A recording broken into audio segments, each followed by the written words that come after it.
and started turning the ecstatic chanting party into the big book distribution party. And Vishnujan was kind of sidelined. His old friend Tamal just basically took over his whole life and his party and his buses and his men, and it was a big mess. I got out of there. I dropped off the party and I went to Los Angeles. And at this time, Prabhupada was in Los Angeles, and he was translating the Chaitanya Charitamrita. And Chaitanya Charitamrita is even more advanced than Srimad Bhagavatam. But because I actually knew English grammar, I got to be one of the editors. Started out as a proofreader, worked my way up to editor.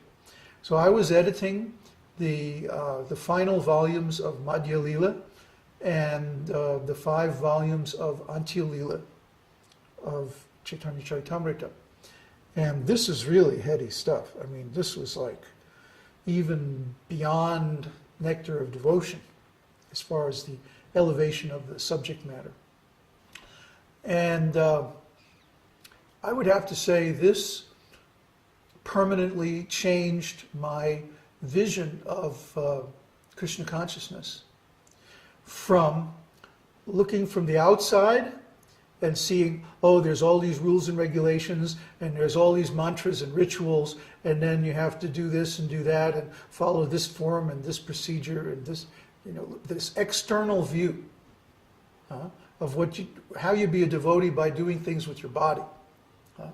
And it gave me the internal view that devotional service of Krishna consciousness is really about your personal relationship with Krishna, face to face with God, which is exactly where I wanted to go. See? So the way I interpret this is that Krishna satisfies the desires of his devotees. He really loves his devotees, and especially when their desire is to approach him, he facilitates that. In whatever way the devotee wants to serve him, whatever mood the devotee wants to love him, Krishna makes that possible somehow or other by his potency. So here I was. I had this long-standing desire to come face to face with God, but of course I had nothing, no background or no idea what that would entail. See? What are the requirements? What does it look like? How does it work? But this was all given in Chaitanya Charitamrita. So as I was reading, I was going like, wow, wow, wow, this is the stuff I've been looking for my whole life. And so this is the point that I wanted to make, that you can't understand this devotional service looking from the outside in. If you try to say, okay, it's a bunch of people chanting these funny mantras and singing these tunes and dancing around and doing all these rituals and reading all these strange Sanskrit books. If you try to look at it like that, you will never understand it. You have to understand it from the inside. And the inside, or the top, the outside or the ritual stuff, that's the bottom. Okay? You have to understand it from the top. And the top is when you actually come face to face with God and you actually discover your eternal relationship with God. And what is that all about? That's a great science, which I'm not going to get into now. But you can only integrate this knowledge or put together a coherent picture of this path of the esoteric teaching from a top view. You can't do it from a bottom view. You can't take the pieces and build it up into the whole. You can only start from the whole and then deduce the pieces from that. See? In the West, we get our knowledge by ascending process, avaroha, inductive logic. But in Vedic life, in the esoteric teaching, we start from the top and then by deduction, by descending process of deductive logic, then we get everything from that. If you look at it like that, it makes sense. If you try to look at it the other way, you will never figure it out. Most of the devotees that I have known never made that shift. They still approach devotional service and Krishna consciousness with the same epistemology. I mean, yeah, they give lip service to Srila Prabhupada as being an authority. But in their actual hearts and minds, they're still trying to put together the whole out of the pieces. And that will not lead to any satisfying result.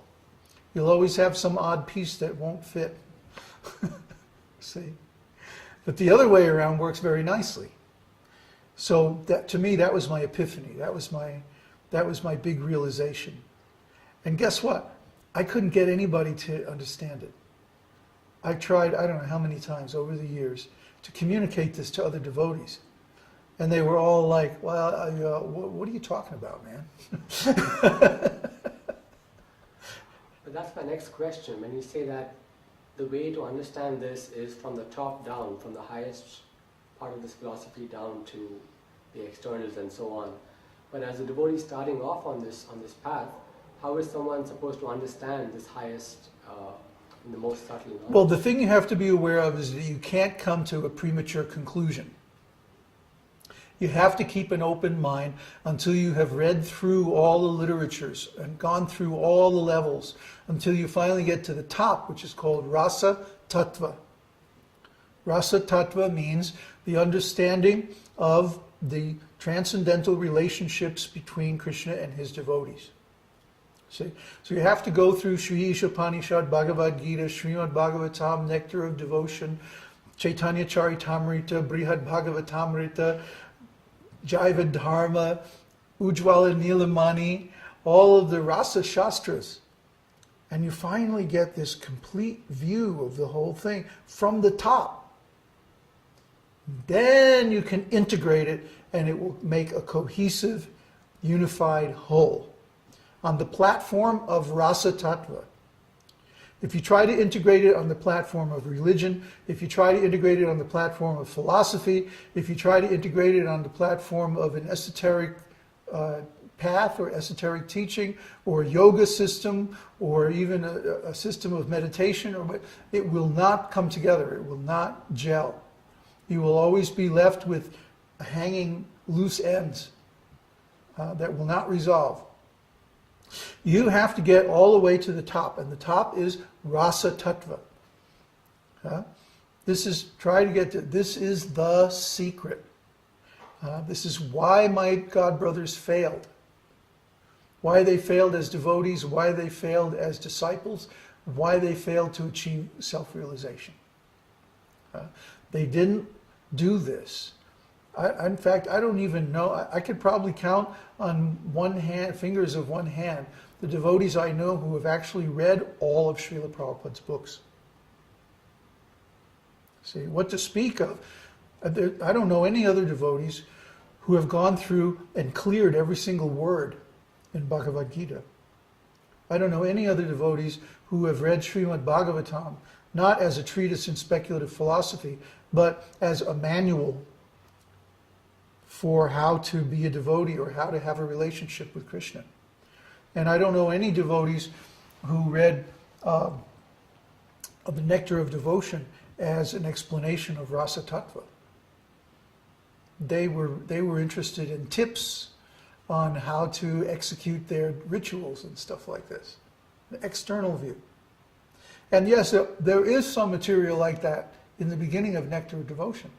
But then in the end, it goes into the whole science of rasa. And I've never been able to find a devotee that I could discuss this with. In 40 years of being a devotee, I've never found a devotee I could discuss this subject with, even though it's right there in one of Srila Prabhupada's earliest books. Go figure.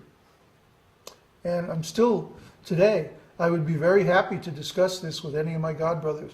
I even formed an internet group, Raganuga Bhakti group, specifically for discussing this thing. And at one time it had 650 members. And still could not find one devotee who actually understood it.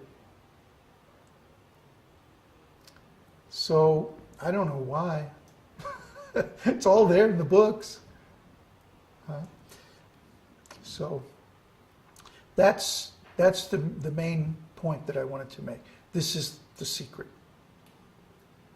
And how long did it take you to really understand this secret? And along the way, did you have to start over again? 25 years. Took me at least 20 just to understand that I didn't understand. And starting over and over and over and over, going back to the beginning of Bhagavad Gita, starting over again. And then it took me another 15 years to actually realize it. But then, you see, I had many handicaps. I was in the association of devotees who all thought they knew better than I did.